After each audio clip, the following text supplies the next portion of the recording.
Help support AMTV by becoming a patron, an AMTV staff member, and following us over on Twitter.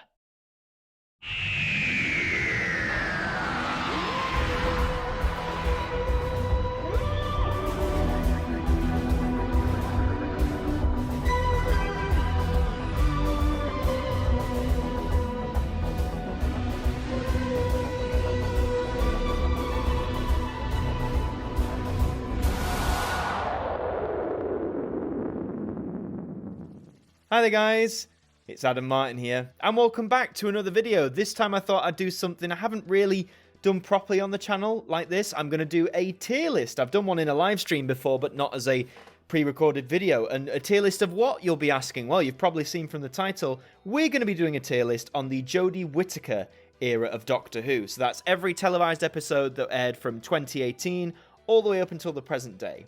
Now, I'm aware that when I'm recording this, The Power of the Doctor, the final Jodie episode, hasn't come out yet, so I'm ranking everything up till there. I'll probably give my ranking in that review of The Power of the Doctor, and then maybe add it to this tier list, I'm not sure. But this is everything from The Woman Who Fell to Earth, all the way up until The Legend of the Sea Devils. So, as you can see here, I've got my tier list ready, and we're going to see where I'm going to put things. So you can see I've got 5 categories. We've got the very best. This is only going to be for one story. I'm going to be strict with myself. One story, of course, has to be the very best of this era for me. So that's that top tier. Then we've got fantastic. That speaks for itself.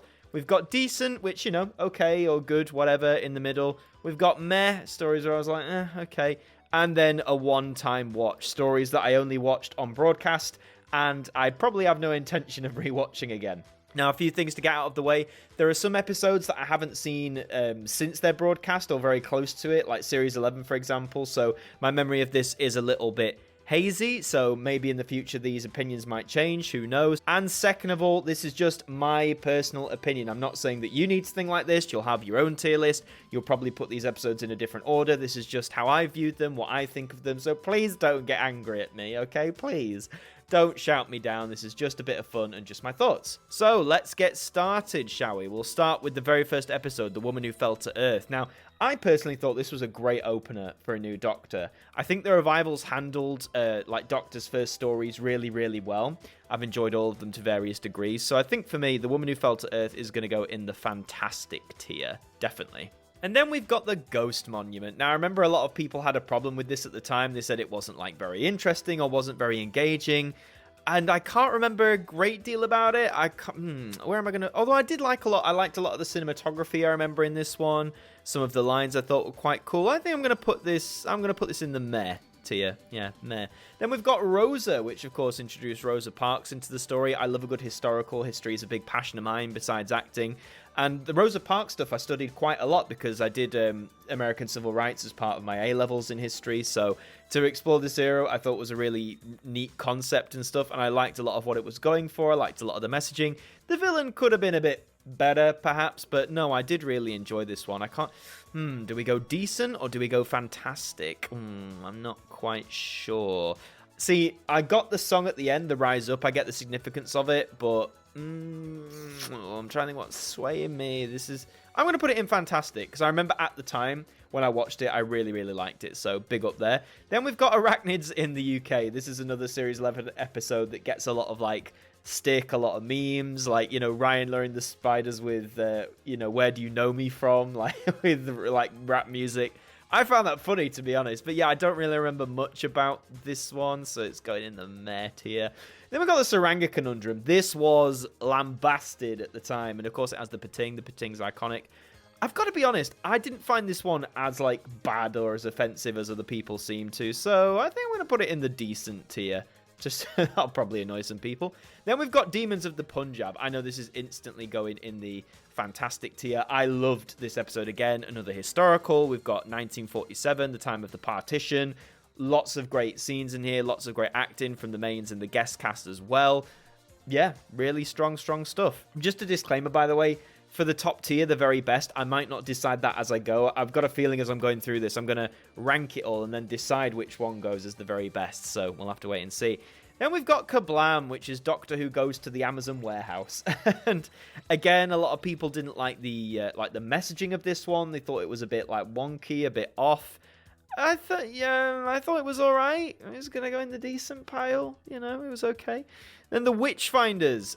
This was a lot of people's favourites from Series 11. I remember. Of course, you've got Alan Cumming. He's the guest star in this one. He plays. Is it King James I? I think it is. I thought that was a great character. Was it the Morag or the Morax? Again, see, it's been so long. I enjoyed it a fair bit, you know. I wouldn't say I'll put it in decent. Yeah, definitely decent for me. Then we've got It Takes You Away. Now, I really like the concept of this one, like the whole playing on what people want and stuff. There's some lovely stuff between Graham and Grace, of course, and some really well played stuff. It's not perfect, but I really dug this at the time, so I'm going to put this in the fantastic tier. Then we've got the Battle of Ranskor Av Kolos. Now, I think at the time, as a Doctor Who finale, this was unlike anything we'd had in the revival era up until this point. You know, a lot of the finales had that sense of something big coming to an end, whether, like, in the Russell T Davies era, the first one, it was always very big and grandiose. In the Stephen Moffat era, they could be a bit more, like, low-key, but they still had that sense of being, like, this epic scale thing. In my head, I feel Ranskor Av Kolos doesn't necessarily have that, and I think that's not necessarily a problem. I think you can end a series with in, like, you know, a standard episode and stuff, but I think it was a shock to a lot of us, myself included at the time, because it wasn't what we'd come to expect from a Doctor Who season finale, especially in the revival. And there is one line I love, and it always sticks with me, when Graham confronts Tim Shaw and he says, "You killed my wife," or something to that effect, and Tim Shaw just says, "Good." Like, you know, I love villains like that. Like, there's no remorse. It's very sinister. But aside from that, do you know what? I don't think I'd watch it again, so I'm putting it in the one-time watch.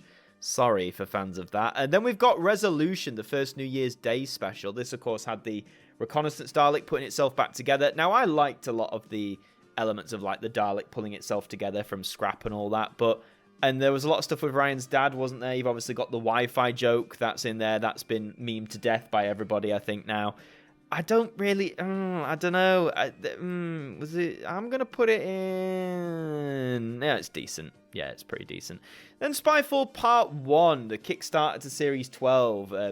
I don't remember much of this. I'm not going to lie. I remember a lot more of Part 2. So it does have a good cliffhanger. The reveal of the Master in this one, it is a good cliffhanger, but I'm going to put this one in there.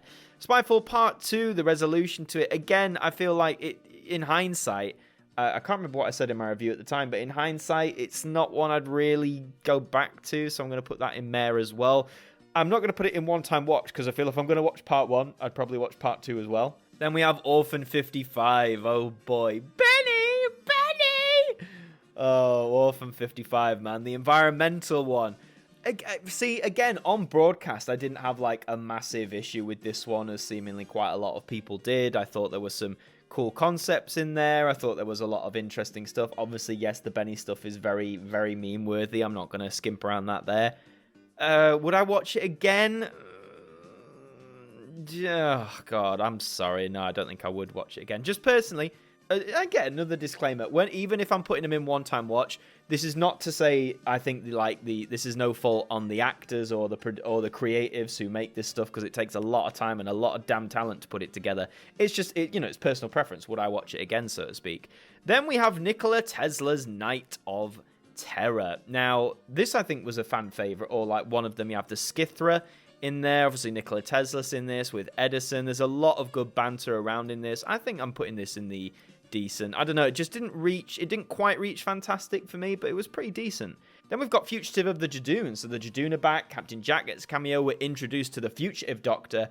There's a lot of strong elements in there. I think in terms of, I don't know, part of me was going to put it in decent, but actually, I'm going to go on further. I think it was fantastic, mainly from an acting standpoint. A lot of the acting in this episode, especially from Jodie and Joe, was top-notch. It was nice to see the Jadoon. Obviously, Jack makes his cameo, so yeah, pretty fantastic. Then we've got Praxius. Praxius was interesting. Again, not an episode I was like downright detesting. There was some, again, neat concepts in there and stuff like that. I don't know, would I watch it again though? No, I probably would watch it again. No, off the top of my head, I probably need to. So is it going in one? No, I'm going to put it in meh. Actually, I'm going to put that one in meh.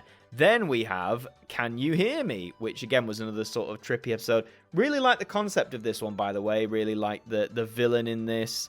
And there was some stuff explored with Yaz and with Ryan and, like, anxieties and stuff like that. I could have gone a bit further. but I'm putting this in decent. Then we have The Haunting of Villa Diodati, sort of introducing the lone Cyberman. Mary Shelley's here. Great script and great characters, in my opinion. Some really, really strong stuff in here. Maxine Alderson wrote this, of course, which I think is often considered to be one of the best scripts in this era. It's very gothic. There's a lot of atmosphere. Absolutely fantastic. That's where it's going. Right, Ascension of the Cybermen. This one always made me laugh because it basically has the same title as Rise of the Cybermen from 2006. Because, yeah, Ascension's basically the same word as Rise, isn't it? Surely. So this one, yeah, this was an interesting lead-up. I always found the Timeless Children the more interesting part, I'm going to be honest with you. So this one, I'm going to put in the meh category. Then the Timeless Children. Oh boy, what a what a tidal wave this caused when this dropped back in 2020. Goodness me, the endless amounts of debate that were had in the fandom over this. I didn't mind it, you know. I think I said at the time, you know, we had to wait and see how it's been resolved. We've got one episode left to see if it's going to be resolved anymore. It's not the greatest thing ever, but I don't think it's as hideous as people describe it. I actually thought it was decent. I'm being totally honest here, so it's going in the decent pile. Then we have Revolution of the Daleks, the New Year's Day special for 2021. Yeah, this one is going in the one-time watch. I think there was a lot about this I praised about at the time when I made my review on it, but in hindsight, I don't remember that much from it, apart from there's Daleks in it, and there's a TARDIS that gets crushed, and a bunch of other things. I think the more of it could have been centered around the Doctor in prison, really. I was a bit gutted that wasn't like the dominant theme throughout, and yeah, I don't think I'd watch it again, being completely honest with you there. Then we move on to Flux, Series 13, so we kick off with the Halloween Apocalypse. I thought this was a pretty strong opener, to be fair. I'm certain I did at the time. Probably contradict myself, but I remember this as being a pretty strong opener. I liked a lot of the setup. I thought Dan's introduction was pretty decent, so I'm going to move Halloween Apocalypse into... Ooh, which one? I'm going to move it to... God, it's hard. Oh, it's decent. It's decent. War of the Sontarans, however, oh boy, put that baby right up here right now. Fantastic. One of the best parts of Flux, absolutely. Great to see the Sontarans back in a situation like this. Great set pieces against the Crimean War. Just excellent, excellent. I kind of wish it had not been part of Flux, but here we are. Then we've got Once Upon Time, which was like the middle part. This one was a bit... Yeah, you know, it filled its job, but I don't remember it being like a big standout, so that's going in the meh pile. Then we've got Village of the Angels. Oh, fantastic. Yeah, great Weeping Angel story, and I'm not the biggest fan of the Weeping Angels per se, but great setup, great atmosphere, some great lines, great characters. Jericho, of course, brilliant. Probably the best part of Flux, arguably, in my opinion. Then we've got Survivors of the Flux. So this one I remember, I think Kate Stewart pops back in it. The stuff with the Grand Serpent. Oh, God, what else happens? Oh, see, this is what I mean. It's, okay, for me personally, would I watch it again? Oh, wait, is this the one where we get the multiverse concert? Yeah, Tech Tayun, and we get the I'm Teasing You bit. That was pretty funny, I guess. I'll put it in the meh pile. Then we get the Vanquishers. Now, oh boy, this, yeah, people weren't happy with this. I think, from what I remember, they tried to tie up so much so quickly, and not all of it necessarily worked. Meh or decent? Because I think I'd rewatch Flux again, do you know what I mean? I don't think I'll never touch it again, but meh or decent, the Vanquishers. Meh or decent, meh or decent. That's pretty tough, you know. I'm going to put the Vanquishers... in... oh god, how does it end? I can't remember anything. I'm going to put it in... I'm going to put it in decent. Yeah. Don't think it was as bad off the top of my head as everyone says it was. Now, lastly, we've got the two specials we've had so far. So let's start with Eve of the Daleks, the New Year's special from 2022. Really like this one, like the concept. Wasn't perfect. You've got aim gates, you know, about the Daleks being able to shoot people down a narrow corridor. But I think there's a lot of great dialogue. Aisling B was a phenomenal guest star in this, absolutely. We start to see glimmers of the Dr. Yaz romantic stuff. Yeah, really strong. So for me, that's going in fantastic. and Legend of the Sea Devils. This one I don't think was fantastic. I know a lot of these, especially in Flux and these two, they made during COVID, so, you know, there's a lot of restrictions, there was a lot of things they probably couldn't do, etc. But still, it's not the most coherent story, in my opinion, and, oh god, would I watch Legend of the Sea... Well, I'd like to, because the Sea Devils are in it, and I like the Sea Devils, but would I watch this again, though? This is the hardest question. Would I watch this again? Legend of the Sea Devils. Oh, but there's some great Thasmin stuff in there, you know, when at the bottom of the ocean, and yeah, oh god, but would I watch it again? Oh, but oh, Mayor one-time watch. God, no, it's going in. No, it's going in. Yeah, even though there's great Thasmin stuff, I don't think I'd watch it again. Not in a hurry anyway. So that is the Jodie Whittaker era thus far. As I said, the time I'm doing this, and probably the time this comes out, The Power of the Doctor is not out yet, so I'd probably add that to the list when I do my review. But out of what we've got here, which of these is the very best? Which of these Jodie stories is going to take the top spot? Or which episode, should I say? We have 30 potential candidates here, 30. So which one of these is going to take the very top spot? Let's have a look at what we've got here. Is it going to be Eve of the Daleks? No. Will I do a complete reversal and go even lower and say, is it Praxeus? No, it's not Praxeus. Okay, for me personally, and this is just going off, you know, gut instinct here, my personal very best story of the Jodie Whittaker era so far is going to be Demons of the Punjab from Series 11.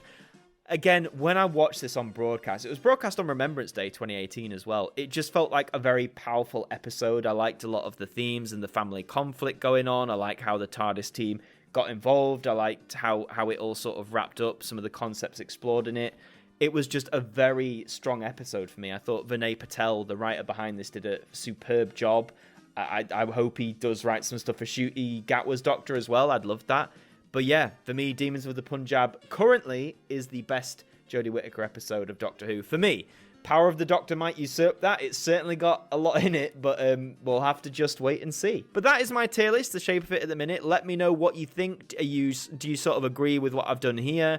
How would you rearrange things? Let's face it, no one's going to agree with me on this. I feel Doctor Who tier lists are so funny because, you know, they can be so different depending on the individual. So I'd be very curious to see what your version of this tier list is. Definitely go on tierlistmaker.com or whatever it is and check it out. Let me know if you want to do more of these. I'd be tempted to do ones for the other Doctors eras as well, like Classic and New Who. If you're interested in that, let me know in the comments. But if you enjoyed this video, please leave a like on it. That really helps us out. And also, subscribe to the channel. We'd love to have you aboard here with us. I've been Adam Martyn from AMTV. Thank you for joining me, and I'll see you next time. Thank you to our patrons for helping to support the show, and a special thank you to Macra, Hooks Media, Ben Freeman, Ethan Carberry-Holt, Bruce Danton, The Broken Kitsumanoid, and Francine Salazar, our AMTV staff members.